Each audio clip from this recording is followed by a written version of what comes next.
Bismillahirrahmanirrahim. Assalamualaikum warahmatullahi wabarakatuh. Perkenalkan, saya Andrian Jusnandar. Saya Ketua Tim Penjaminan Mutu Pendidikan Sekolah di SMA Negeri 25 Bandung.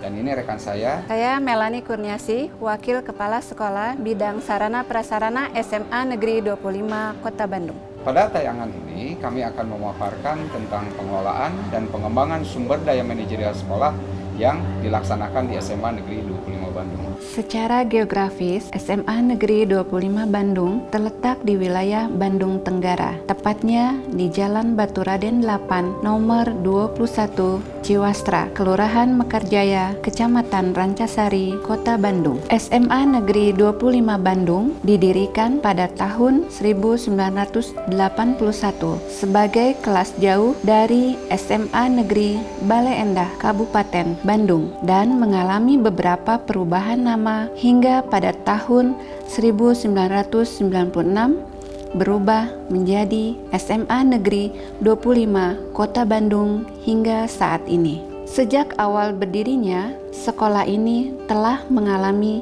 masa kepemimpinan 14 kepala sekolah. Dalam rangka mewujudkan visi, misi, dan tujuan sekolah, maka beberapa komponen dan aspek penting yang berkaitan dengan sumber daya sekolah, baik dalam wujud sumber daya manusia maupun sumber daya non-manusia, perlu dikelola dengan baik. Sedemikian rupa, hingga ketiga hal tersebut dapat terwujud dengan cara yang efektif dan efisien. Dengan demikian, pendidikan yang bermutu dapat diwujudkan demi menghasilkan lulusan-lulusan yang mampu untuk berdaya guna di masyarakat pada masa yang akan datang. Dan salah satu aspek penting untuk diperhatikan adalah pengelolaan sumber daya manajerial sekolah. Pengelolaan sekolah agar berjalan dengan efektif dan efisien tentunya melalui beberapa tahap dan melibatkan semua warga sekolah dengan melaksanakan penyusunan program yang berdasarkan hasil evaluasi capaian 8 standar nasional pada tahun sebelumnya. Tentunya akan ditemukan kendala-kendala yang dihadapi oleh warga sekolah, kemudian kita carikan solusinya sebagai rekomendasi untuk penyusunan program selanjutnya. Kemudian kita membuat program yang tahun berjalan dan kemudian ada tahap pelaksanaan sesuai dengan penanggung jawab program, dan di dalam pelaksanaan itu mulai dari awal sampai akhir ada yang pelaksanaan monitoring dan evaluasi dan selanjutnya tindak lanjut, sehingga kegiatan dari tahun ke tahun ada peningkatan, ada pengembangan berdasarkan hasil evaluasi tahun sebelumnya.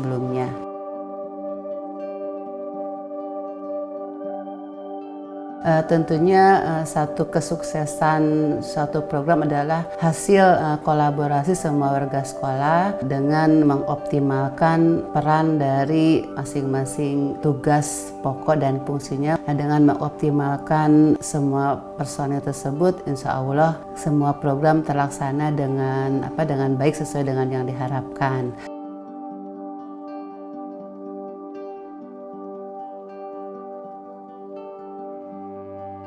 Biasanya pemilihan Wakasek itu masa kerjanya 2 tahun dan bisa diperpanjang untuk 2 periode, tetapi itu pun tergantung dari kebijakan dari kepala sekolah masing-masing. Kemudian kriteria siapa saja yang bisa menjadi Wakasek atau calon Wakasek itu diawali dengan adanya pengalaman tidak hanya mengajar sebagai guru, tetapi juga dia punya pengalaman sebagai pembina ekskul, kemudian pernah menjadi wali kelas, pernah menjadi staf Kasek, dan tentu saja ini pun dipertimbangkan masalah kompetensi dan kemampuan dari calon Wakasek. Ditetapkan dan diberlakukannya Permendikbud nomor 28 tahun 2016 tentang Sistem Penjaminan Mutu Pendidikan atau SPMP dasar dan menengah mengharuskan satuan pendidikan melaksanakan Sistem Penjaminan Mutu Internal atau SPMI di satuan pendidikan masing-masing. SPMI ini mencakup seluruh aspek penyelenggaraan pendidikan dengan memanfaatkan berbagai sumber daya untuk mencapai standar nasional pendidikan, yang salah satu langkah awalnya adalah membentuk Tim Penjaminan Mutu Pendidikan Sekolah atau TPMPS yang terdiri dari tim pengembang sekolah atau TPS dan tim audit internal.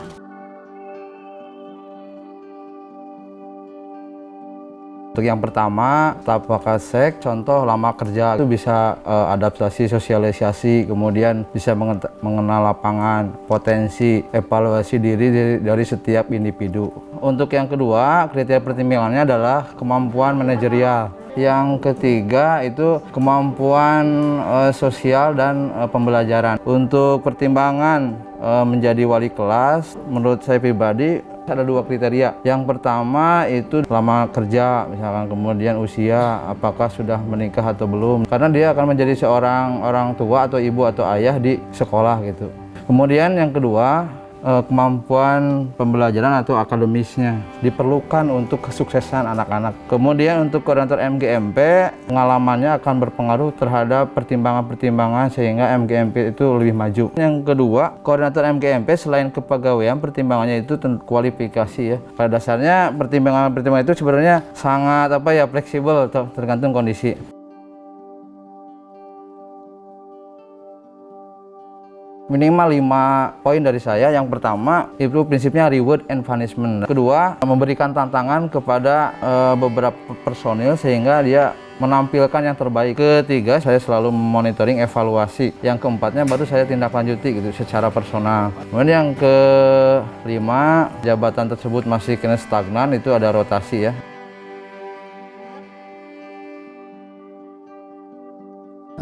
Berdasarkan pengalaman dan tentunya alur yang sudah biasa dilakukan terkait dengan penentuan personil untuk mendapatkan tugas tambahan di pelatih atau pembina eskul, kita melihat dari berbagai aspek. Adapun alurnya kurang lebih ya diantaranya yang pertama tentu kita melihat dulu latar belakang personilnya gitu ya. Kemudian kita melihat juga dari jam mengajar, apakah sekiranya memungkinkan atau tidak. Nah, kemudian sudah dilihat latar belakangnya, baru kita coba tawarkan, kemudian dijelaskan seperti apa tupoksinya, kemudian di SK-kan begitu.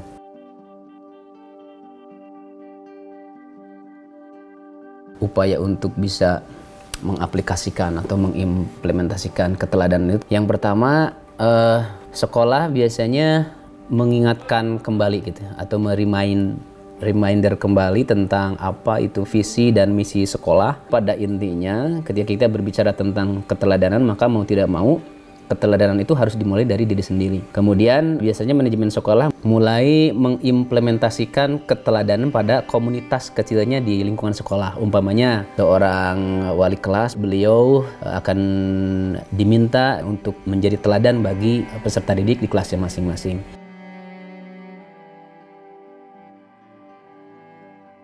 Di pengelolaan Sarpras dan pemeliharaan serta pengembangan Sarpras itu meliputi 4 tahapan.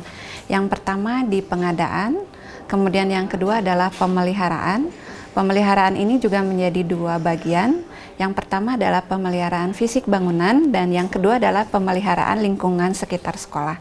Yang ketiga itu adalah pengadministrasian atau dikenal dengan pencatatan dalam bentuk aset. Untuk pengadministrasian ini dimaksudkan untuk menciptakan tertib administrasi sebagai bentuk pelaporan yang bertanggung jawab.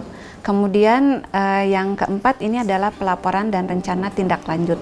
Untuk pengelolaan Sarpras dan pengembangan Sarpras berkaitan dan sangat tergantung kepada RKJM, RKS, dan RKT. Pada intinya di Sarpras ini adalah semua mengacu pada layanan kepada peserta didik. Biasanya ada 3 hal yang kami lakukan agar pelayanan pendidikan berjalan dengan efektif dan efisien. Pertama, menugaskan personil tenaga administrasi sesuai dengan kompetensinya pada pekerjaan yang telah ditetapkan. Yang kedua, mengadakan program pengembangan personil untuk meningkatkan kompetensi masing-masing. Dan yang ketiga, koordinator tenaga administrasi melaksanakan MONEF secara rutin terhadap kinerja para personil tenaga administrasi.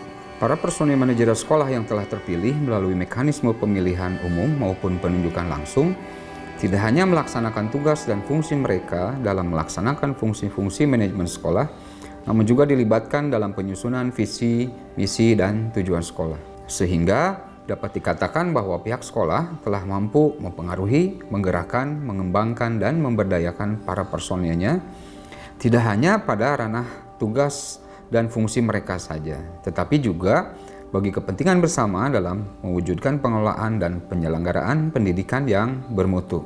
Memperhatikan apa yang telah dilaksanakan di SMA Negeri 25 Bandung berkenaan dengan pengembangan sumber daya manajerial sekolah, maka dapat disimpulkan bahwa kepala beserta jajaran manajemen SMA Negeri 25 Bandung telah melaksanakan tahapan manajemen pendidikan mulai dari perencanaan, pengelolaan, pelaksanaan, hingga pengawasan dengan baik.